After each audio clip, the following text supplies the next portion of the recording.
As a candidate and if elected, what would you do to help increase voter turnout in this region?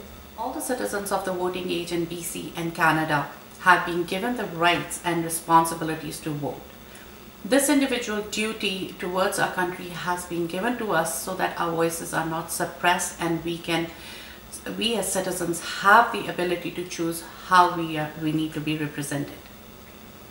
Speaking personally about myself, I choose to move to Canada with my family to bring up my kids here.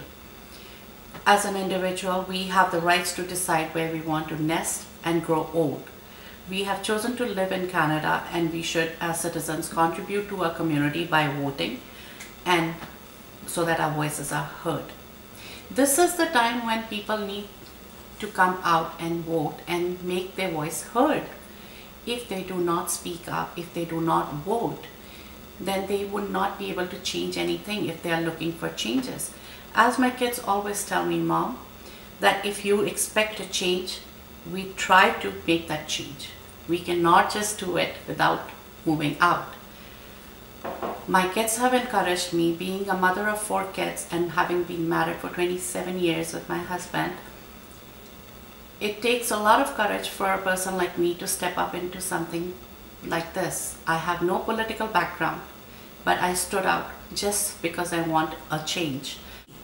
I believe this courageous step of a person who with no political background will encourage voters to come out and vote and support me. I think the single largest disenfranchised group of voters are young people, and I do my best to reach out to the younger people in my community. I'm a vice chair of our Parks, Recreation and Culture Commission, which have extensive programs, and we do a lot of work with the youth in our community.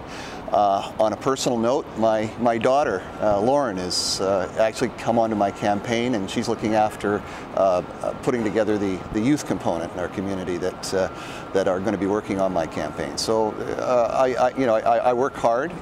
It is an important segment that should be engaged. It's very, very important that they learn now. They're going to be the leaders of our future. So in terms of putting together the youth component, I reach out at whatever capacity I have available. I have been doing a lot of door knocking for several months now, and taking the time to meet with them on the doorstep, to listen to their concerns and to talk with them about their issues. That's one thing I've done. I've also spent a lot of time meeting with community groups and their leaders, both small and large. I look forward to the All Candidates meetings that are scheduled, and I'm always available by email and telephone, and I'm pretty good about responding fairly quickly. The thing that I would like to point out that the NDP is doing to encourage voter engagement is that we have proposed to lower the registration vote to 16-year-olds, so that by the time they are ready to vote at 18, they're already on the registered to vote and ready to go. I think a positive message brings people into the political system rather than the negative attack ads, some of which are very personal.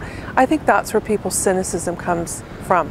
They want to see people in politics engaged in the issues and making things better, not in personal attacks. One of the biggest issues in the province right now is that of the Northern Gateway pipeline that is currently being proposed to be built in northern BC that will go from Alberta to Kitimat.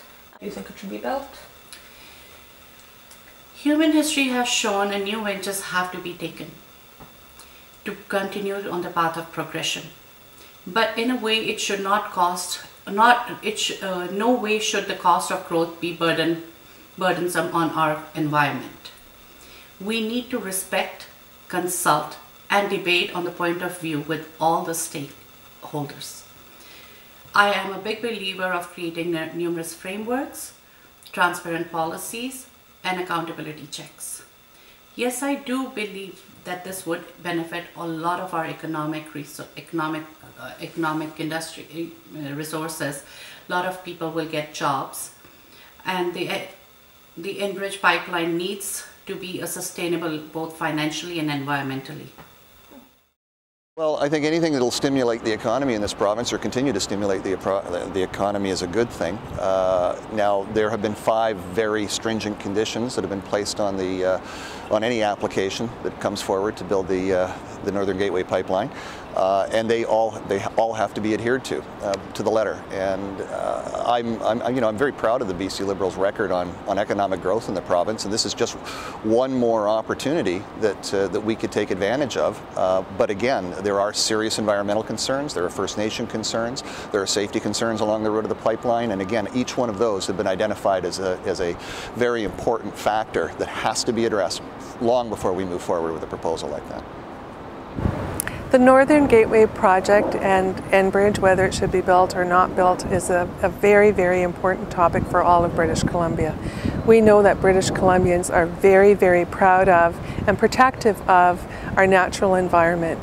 And we know that the pipeline going through the north is going to destroy acres and acres and acres of pristine land before it reaches the ocean. And the other thing British Columbians are very proud of is the pristine waterways up and down our coast, and have stated loudly and clearly they want those waterways protected as well. We know that our First Nations people are opposed to it. It seems a plan whereby one province gets all of the benefit and another province suffers any and all potential risk. The NDP has come out to say that it's not in favor of the Enbridge pipeline. That's a position that I certainly support, because I care very much about the environment and where we live. As to the jobs that potentially could be created, we know that right now there's a jobs skill shortage in British Columbia, and Adrian Dix in the NDP has talked about providing jobs and skills training for post-secondary students to fill those jobs that are crying out for workers right now. We need to have our people educated so that they can go to work for BC in BC.